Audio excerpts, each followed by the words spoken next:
Let's go live with Jack Kelly. Welcome to the one-of-a-kind LinkedIn live show that will help you with your job search and advancing your career. We will bring in educated career experts who will share their insights and give you inside tips on how to be successful in your job search. Now let's get into today's show with your host, Jack Kelly. So for the people who are watching, sorry it was a little glitchy. We'll take the blame for it. We don't want to get LinkedIn mad. So, I don't know what's happening. I know yesterday with Cyber Monday, I don't know if you guys saw this, but like everything was going so slow online. I don't know if that happened with you, Deborah. Like it was just going in slow motion. I tried to control myself, so I wasn't. You are not, yeah. I wasn't doing a heavy online shopping situation. So we're going to introduce Deborah Wheatman again. So some of you saw her, but then maybe you didn't broadcast fully. And for those who didn't, Deborah Wheatman is an awesome career expert, career guru, maker of awesome videos. And then she has a really interesting branding marketing strategy for people who are in the job search. So maybe we could just talk a little bit about, how she views people to market and brand themselves, and then also what to do as we're heading, post Thanksgiving, into the holidays, into the new year, to position yourself to get a great new job. So, Careers Done Right, which is my company, we market people. We help people market themselves. So the process by which we work is through consultation with our clients, to learn about them, understand what the tools, the strategies, the things that make them unique, which we're all unique, of course, and how to capture those things both on paper and verbally online, and bring that all together in a way that tells a meaningful story. Now, is that easy to do? I don't do it because a lot of people I notice it's hard for them, no matter what level. They could be the most senior level people, but sometimes it's really hard for them to articulate, here's who I am, here's what I do, here's what I'm about. Does that happen? Some people, it is very difficult Yeah. for them to do that. And that's why sometimes it helps to work with someone to bring out the things about them that are really special and really unique. That process of learning about someone and asking questions helps people deliver information that will sell them when they are looking for new opportunities, or maybe they're not looking right now. Maybe they're looking for a promotion internally, or maybe they're just looking to pivot and do something else. Maybe they want to start their own business. It could be any number of reasons that people engage, but the theme really that comes across for all of this is that it is a marketing exercise. You say a marketing exercise. Does that mean take what? Like, and I'm taking 2-3 things about what you're really great at, what you're awesome at, and then telling that story? Is that kind of sort of? It's taking the things, yes, that you're really, really good at and telling a story of how you have delivered. Let's just say for the person in a job search, right? They're looking for a new opportunity. What are the things that you've done in your past, either with your current company, right? If you're currently employed, or positions that you've held in the past, and how does the amalgamation of those things come together to support what you will deliver for someone in the future? And is that kind of similar to an elevator pitch or a little different? Well, the elevator pitch is definitely born out of those things. So if you consider that you have a short amount of time, that value and that unique, that proposition that you're going to deliver about yourself, what is that? And what do you share about yourself that also is going to be the theme on your resume, within your cover letter, on your LinkedIn profile? So that's like a whole, it's your story, right? That you're going to have as a verbal, elevator pitch, if you will. And then also the elements of that in writing, so that everything is tied together. Okay. So I'll be brave, and I'll be the guinea pig. And if you're up here, so just to role play. So for people who are watching now and who'll watch, after we record it, so if they're going to do it, I'll be brave and I'll do it too. So let's say I'm sitting down with you. I guess we wouldn't sit down because it's pandemic, but we would have this Zoom call Right. and like, hey, I'm looking for a new job. I want to, or I'm looking to advance my career. What do I do, Deborah?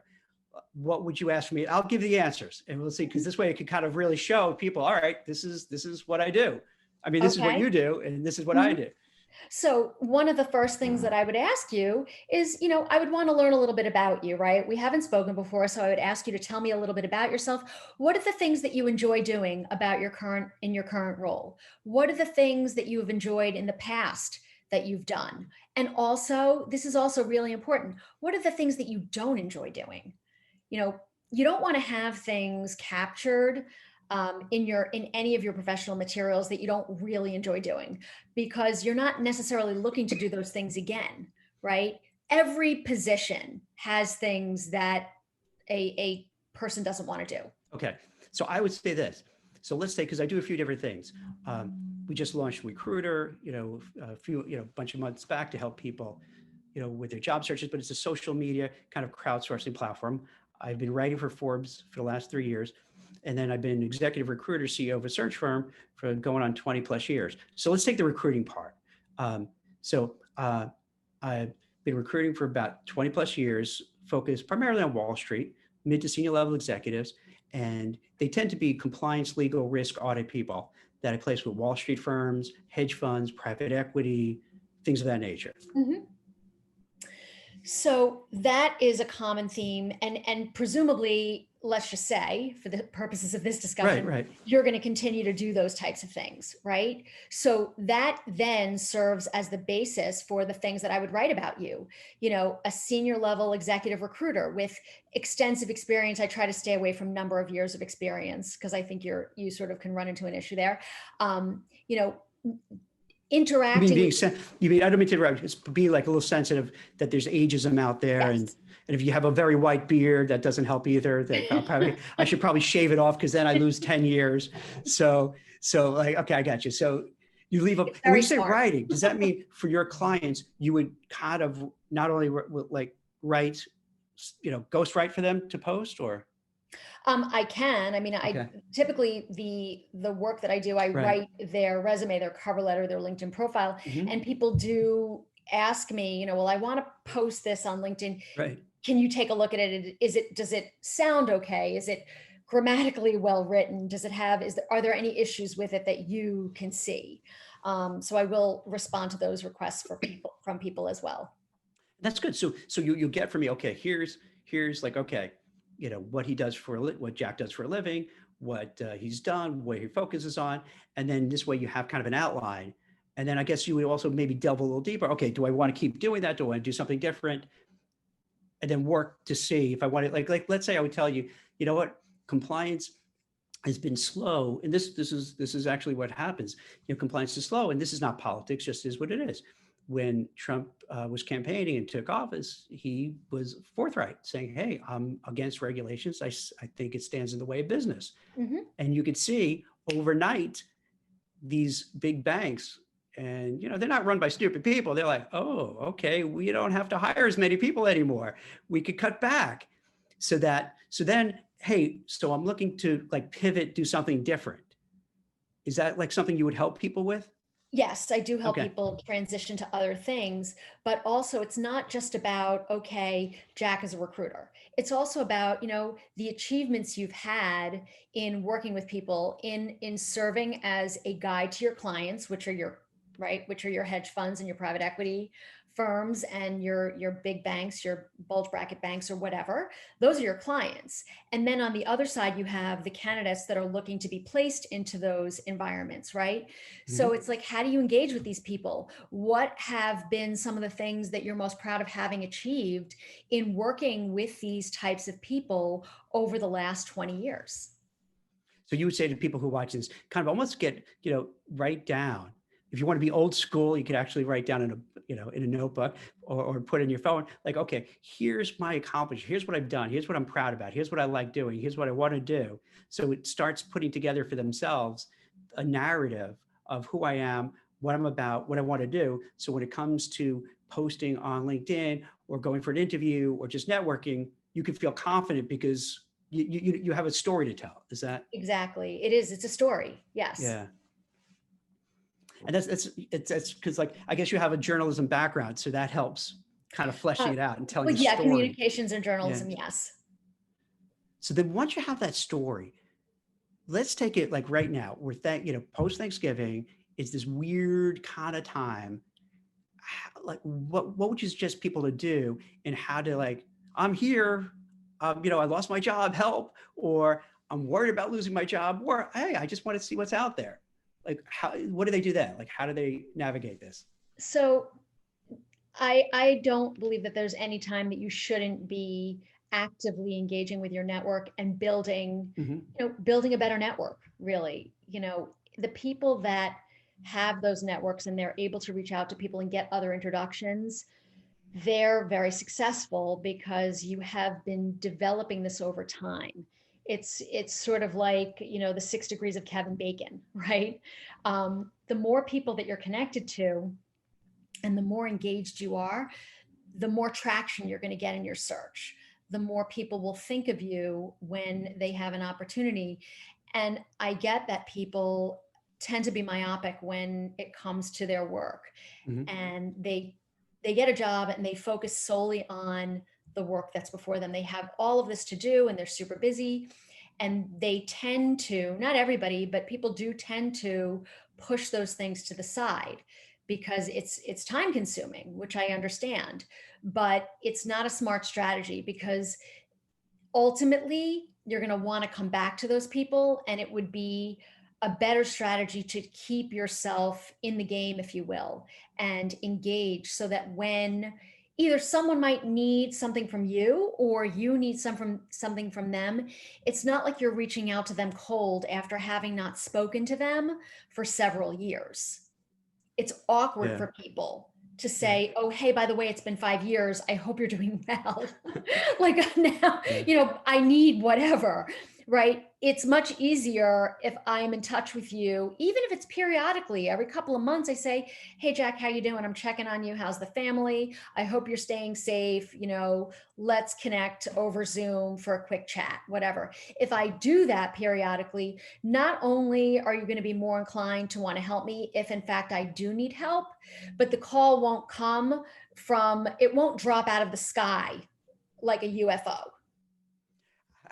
You make it sound easy. I got a couple of questions on this. So now I know we're up and everything's going right. So what do you say? Like, how do you do it? Like, what's the go-to thing? I'm paraphrasing. Like, what's a go-to thing? Because a lot of people say, like, they're very uncomfortable, awkward to do that. You seem like an extrovert. So I am. Okay. So if you're an extrovert, like from recruiting for so many years, I have no qualms picking up the phone, calling anybody, talking to anybody. But I think that's the rarity. Most people are uncomfortable. So what would you suggest? What should I do? Like, if they were going to contact you, let's say you're not a career guru, but just like, somebody working at Morgan Stanley and someone wants to work there, how do they do it without really seeming crass or rude? Right. So, and everybody wants something, right? So it's not completely unique or uncommon to have people reach out. And you could just say, let's say you're looking on LinkedIn and you see someone and you say, oh, I see this person's profile. It really looks like their background sort of aligns with what I'm interested in or what I'm doing. Why not just reach out and say, I took a look at your LinkedIn profile. It looks like there might be some synergies between our backgrounds. I would love to connect with you to learn a little bit more about you and what you do. And also, if you have a few minutes of time, to answer a couple of questions for me. It's not like you're directly saying, hey, I'm looking for a job. People are on LinkedIn, presumably, they know it's a networking platform. It shouldn't come as a complete surprise when someone they don't know reaches out to them. It's good. It was so Carlton Carter was asking, what percentage of time should be spent engaging in networking internally, externally? I'm not sure what he really means by internally, externally, but I guess what would you suggest in terms, I guess, as a whole strategy? Is networking like 60% of it? Is that 10%? What do you think? I think it's an ongoing thing. And I think that you do have to spend a significant amount of time. And I do understand the question about internally. You're building a brand internally as well. You need to network internally. Otherwise, you run the risk of having people maybe think of you in a certain way that maybe is incorrect, right? So you definitely want to build your brand internally and meet with people. And of course, as we all know, in any business environment, you don't get things done in a space, with one person. It requires a lot of coordination. It requires a lot of communication, and it requires you to gain buy-in from other people, sometimes, and some of which might have a competing priority than your own. So building your brand internally and building those connections and relationships will go a long way to get the things accomplished that you need to do. Externally as well, it's a different type of thing, because those people don't necessarily impact your day-to-day in terms of what's accomplished in your job, but they can certainly impact what happens as you maybe look to exit a particular position and pursue something else. So it is something that's sort of like an ongoing thing, and you have to do it all the time. It's not something that you could just stop one day and think, all right, I'm going to pick this back up in 4 months. The minute you're not paying attention, things are changing quickly. If you're not paying attention, you're more likely to miss something. So Susan Schwartz was asking something, and I'll just kind of paraphrase it. What do you think of this strategy?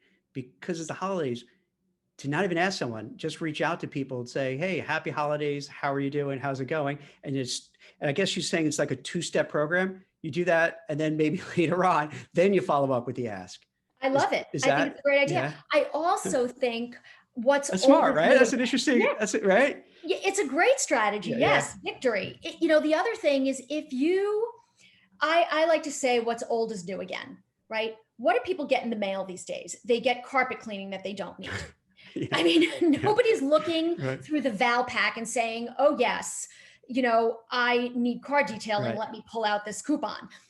Nobody gets mail that's very meaningful, right? They get a lot of junk mail that they just throw away. If you have the opportunity, maybe send someone a handwritten note. Interesting. You will get an unbelievable, a higher rate of response from something like that. Why? Because you took the time. First of all, you have to go to the store to get a card, number one. Then you've got to write it.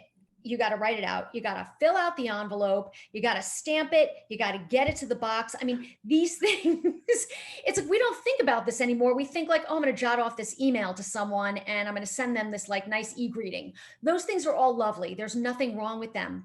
But if you really want to make a statement, you do something that people don't think of doing anymore. Okay. So as you say that, Tom Calgado is asking, is this, and again, I'm kind of paraphrasing, is it weird to send like cookies or something at holidays to somebody, and then you're following up? Is that kind of too forced, or is that something maybe? How well do you know the person? Are you sending cookies to someone that you have no idea who they are, and they're like, oh my God, someone's sending me food? Well, wait, you know what? But is that so crazy? Come to think, is that like, if you want to get in somewhere, like let's say as not job search, I'm a recruiter, I want to get into some company as a client. I don't know. Is that weird? I haven't done it, but maybe that is something to do. You send something over. Yes. Don't send a fruitcake. And I think you're probably safe. Fruitcake's no good. Not fruitcake. Yeah, most people, fruitcake gets a very bad rap. Yeah. So like, you know what? This is interesting. Like, have you seen firsthand people do these creative things? I have. And does it work? Like, have you noticed? It does work. Does it work all the time? Nothing works 100. There's no 100% of anything, right? But does it work? Yes, it works. It shows, like a thoughtful approach, right? It shows that you took the time to go the extra mile. You learned something, right, through your own self-directed research, I imagine, about either the company or the person or whatever. It's easier now than ever to learn about people. They publish about themselves everywhere. They publish on LinkedIn. They publish online. Google is your friend, and you can use those clues to do something that will set you apart.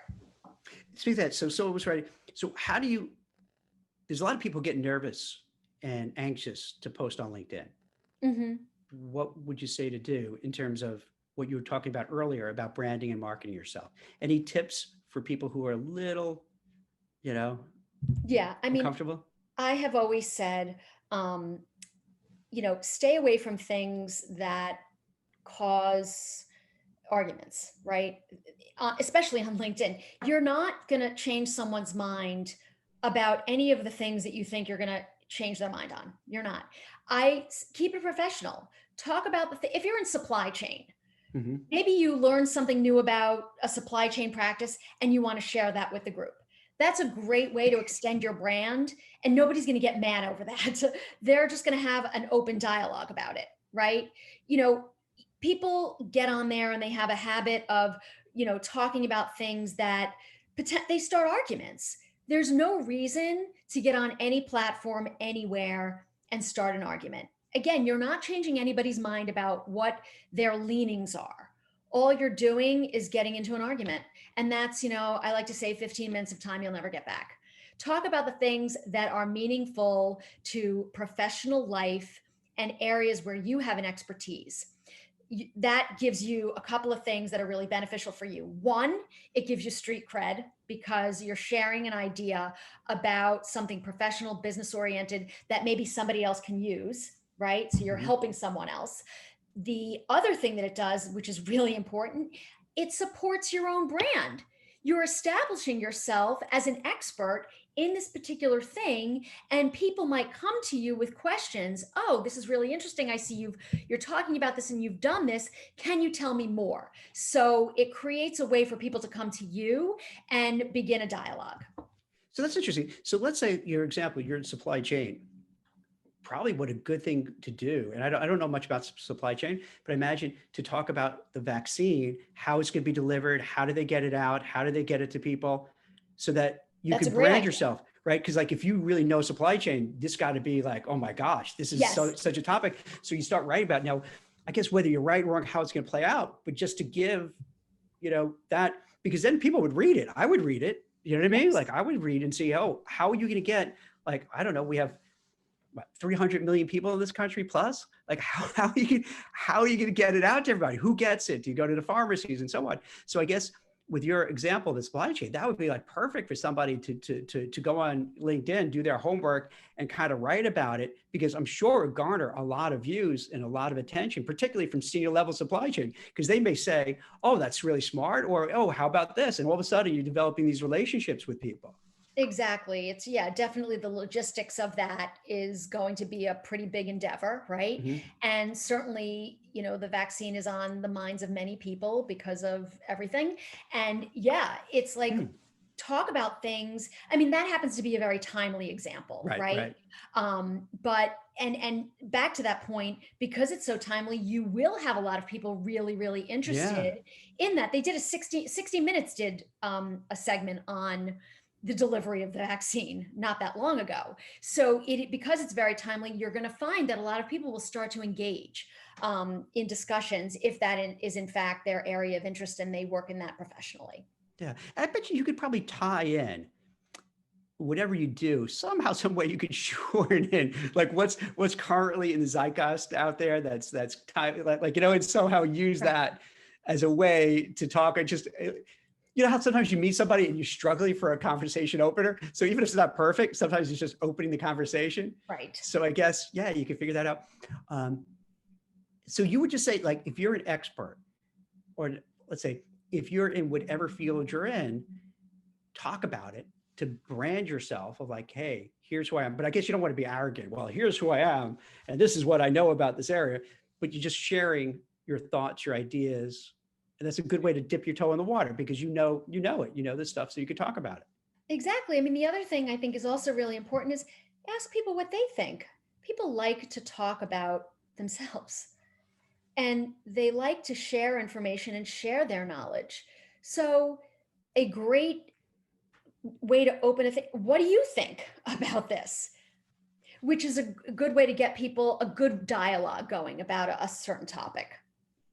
That's interesting. So would that be something you lead with, or that's like you do post something, but then you ask, hey, what do you think about such and such, or either way? What do you guys think about this? Do you think this is a good idea? Do you, you know, what else can you share? What ideas have you had around this? And that's how you start a dialogue. Would you think this is maybe too bold? But let's just take the supply chain, for example. To find people who are in companies you want to work for, senior level supply chain folks, and then at them and then give your comment and then ask their opinions. Yeah. So this way you're kind of you say, hey, I'm here. Right. And you're saying something, but not like, and you were saying earlier, nothing that could be misinterpreted as, right. Being inflammatory or whatever, but just very straightforward. But then solicit, hey, I'd love to hear your, as an expert in the field, I'd love to hear your thoughts. And then if they weigh in, oh my gosh, now all of a sudden, these people, and I guess you could send them a LinkedIn link, invite so that, there's a comfort level. Yeah, it's a great way to get a dialogue going and to get people to engage. One of the things that I've also found is people definitely have a way of saying, they'll write and say, how can I help you? Mm-hmm. Which I don't think is the right question, because I don't know. You're putting it on the person to think about, like, how can this person help me? Like, I don't know how they can help me. Yeah. I would much prefer, a question where, like, here's how I can help you. Here's what I can do. Would you be interested in reading something about this? As opposed to now my feeling like, okay, now I got to figure out how this person can help me. I have no idea how.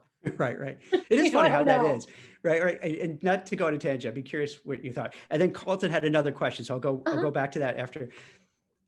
With the, I'm curious how you feel. You know how that open to work banner on LinkedIn? Mm-hmm. I find the same thing where it's like open to work, right? All right, cool, I get it. But then they're like, COVID, hey, help me. And the same thing what you're saying is like, okay, but how? Like, what do you do? What are you looking to do? How do you need the help? And it's like more, it leaves you with almost a bad taste. Like, all right, well, now I got to do all the homework and figure it out. Right? Like, maybe tell me what you do, what you're looking to do. Exactly. What do you think about that? Pressure of my saying to you, okay, like, let me tell you how you can help me. Tell me what you need. And right. Because otherwise you're the bad guy. Like, okay, right. I'm not helping. So now I feel guilty. I'm not helping when you're asking for help, but I don't know what exactly you do. You're in supply chain. I know it's hot. I have no clue supply chain. How can I help? Tell me. So like, I guess you feel the same thing. What you really need to go back to what you said at the beginning of the conversation, really have a brand and market yourself so that you can see on that person's LinkedIn profile, oh, okay, they want help and here's what they do. And I completely understand it. It makes sense. And it happens to be, oh, wait, you're in compliance, legal, risk, audit. That's my specialty. Oh, sure. Let's connect. Yep. So that's how it all adjusts. So what Carlton was asking, in addition to LinkedIn, how do you manage your, how to best manage your brand? You like how I put it further away? Yeah, I even have my contacts in. Yes, I have that same problem. Yeah. So I'll just paraphrase because I can't read. Outside, if I did that. It's like this. Okay, so Carlton is saying, how do you manage your brand, not only on LinkedIn, but other social media sites? So that's a good question. I mean, as we know, or I think most people know, you can't focus everywhere. You can be, but I think you're jack of all trades, master of none, right? If you do that. LinkedIn is the 800-pound gorilla. Right. Most people recognize that, Facebook is the place where you get into arguments with people you don't know. Twitter is the place for people that are like super clever and funny, and they come up with memes that make you laugh. Instagram, I have a shoe line and everybody come follow me because I'm an influencer. So I think the thing, if I'm going to give someone a focus, it would be LinkedIn. I think the other things are less so, from my own experience, right? I mean, clearly there are going to be people that have other uses for those things, and that's great. But networking online is a big thing. And there are tons of networking groups whereby you might have in the past gone to them physically. Right now, we're not doing that so much, but a lot of them they've morphed to be these online groups because they know that they can't meet in person. So they've transformed and they're now doing their meetings online. Attend those things. Find out when they're being held and participate in those things, and you will still get value out of them. Similarly, depending upon what you do, let's say you're a CPA, for example, right? You have the AI CPA that you're a member of. Why are you not attending their meetings online? Maybe you completed a degree, you're an advanced degree or even your undergraduate degree, and most schools, they promote their willingness to assist their graduates. Why are you not reaching out to your alma mater and seeing how they can help you, and how their career services center, purely from their contacts, can be of value to you and be of assistance to you? Some other schools, I'm going to use Columbia as an example because they have a very robust alumni network, right? You can reach out to people in that network, and a lot of those people, they are very well connected. So, and it's the same for a lot of schools. So all of those things give you an opportunity. Your school, any networking, general networking groups, any specific groups that are more related to your specific position or industry that you work in. Broaden how you engage with people, and look to now, more than ever, obviously, online, engage with these people in these groups to facilitate your networking efforts. That's really smart. It makes sense because I've seen a proliferation of all these online groups that seem to come out of nowhere. Now, they may have been always there, but maybe they were in person, the old fashioned kind of networking where everybody cringes when, you hear that, like, "Hi, Deborah, Jack Kelly, nice to meet you. Here's my, tag." So, but yeah, I see so many, like we do it for WeCruitr. We have these meetups that are really super helpful, because what we do is we bring a small group of people together, and it could be a topic based, to help maybe with one aspect of the search, or it could be an AMA. And what I find out a lot of it too, is people just feel better when they see others in the same situation. So the very worst, even if they don't gain much new insight, the very worst is they feel, oh, it's not just me. These people seem really smart and nice and great, and they're going through the same thing I am. I don't feel as bad. Right. So yeah, I like your, to join up on all these things and participate and get involved. And there are a lot out there. Strength in numbers. Yeah. So now we're heading into, let's say, we're getting close to the holidays and the new year. Any kind of strategy, in addition to what we're talking about, where to stand out, to get things done, to feel productive, so you don't end up just, how we all are, what I mean? Well, I got to shop, I got to do this. Oh, this is happening. Oh, and before you know it, you really didn't get anything done. So anything you would suggest to people, okay, here's what you should focus on, for the next few weeks to get yourself geared up for when January hits? I always say make a list of the top 5 things that you want to do. Because again, if you write things down, you're more inclined to do them. Make a list of the things that are really important for you that you want to accomplish, just in terms of your career goals, and then work towards them. You don't have to make a laundry list of stuff. It doesn't have to be a list that you feel overwhelmed by. There's 100 things I need to do. Oh my God, how am I going to get all this done? Start with 3 or 4 or 5 things that you think that you can, you take things in bite-sized pieces, and that will allow you to focus on them without feeling overwhelmed. And as you get through them, then you have that, feeling of accomplishment. I did the first 2 things on my list, right? I'm going to work towards the next 3 things and do it over the course of the next whatever time. That's cool. That makes sense. And then with each step, I guess you would have a process in place, like how you're going to do it. Yes. I mean, depending upon what it is. Yeah. You would have, okay, these are the things I'm going to do to achieve that goal. Exactly. So you have your overarching goal. And then you have, okay, here are the steps I'm going to take to achieve that particular thing. Right. Because a lot of times I notice people, whether it's career oriented or anything else, they have a goal. Here, I want to do X, but then they don't have a system in place to do it. So it's kind of destined for failing because, all right, you have your goal, but what are you going to do every day to reach that? So you want to write down maybe 3 to 5 things, not too many, because with too many, I guess it gets scattered. It's hard to really focus. It And then does. within those 3 to 5 things, each one would have kind of bullet points. Okay, here's what I'm going to do to make it happen, Right. and go for it. And do you have a sense, what's your, no one has a crystal ball, but any sense how you see the market in 2021 compared to what it's been like? There are opportunities, and companies are hiring. I know that there have been, a lot of people are struggling, and there have been a lot of, people have been laid off, or they've been furloughed, or what have you. But companies are hiring, and there are going to be opportunities. The competition is still fierce. That's not going to go away. That it was fierce before all of this, and it's still fierce today. Again, the best thing that you can do is continue to move forward, continue to progress. Do the things you've been doing, advance your efforts, continue to network, meet with people, remain, as positive as you can. Being positive is that mindset, and having that, other people feed off of that. So it's even though some people are like, oh, well, nobody would ever know. You know what? They do know. You're deluding yourself if you think that a negative attitude doesn't show through. So maintaining a positive, being positive overall, even if that means that you have to listen to affirmation tapes or read about it to get that, it's being positive will help you. It'll help with not only your mindset and how you project yourself, but it will also help with how other people perceive you.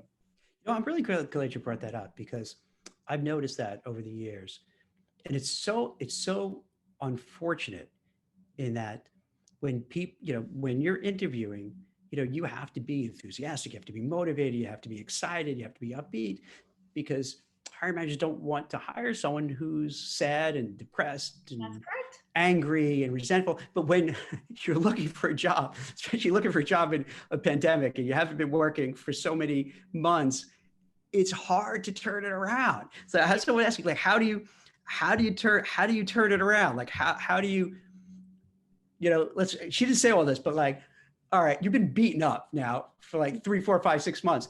You probably have this too. There's so many people who pre-COVID lost their jobs. They lost their jobs maybe December, thinking, oh, all right, well, that sucks. But, the market's, because turn back the clock, it's hard to believe. You say, oh, the market's still good. That's fine. I'll enjoy the holidays, and I'll get back into it. And before you know it, it's March. And it's like, oh my God.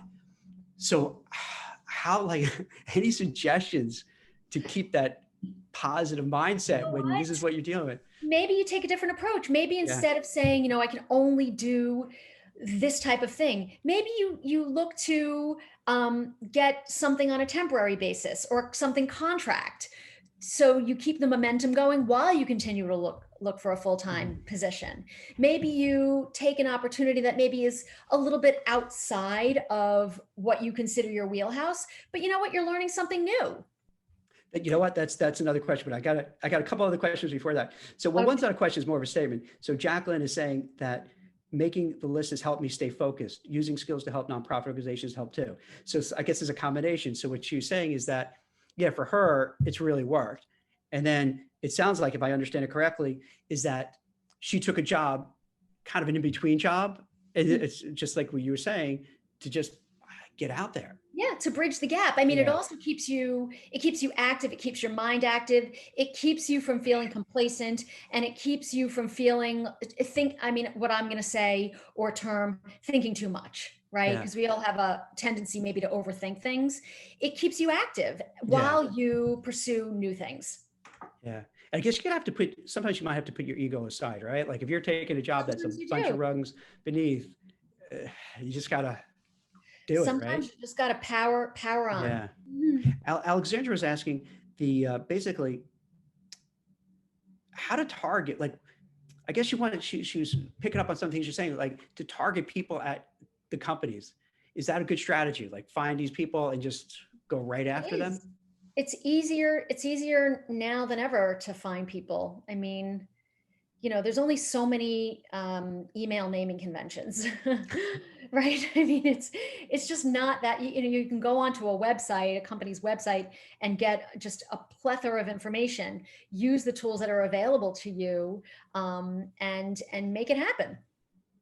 So kind of go and find the people who, like, let's say you pick 4 or 5 different companies you want to work for, and then find, for Alexandra, like find the, who might be the HR person, who might be a senior, exec, who might be whatever, and then just narrowly go after that person.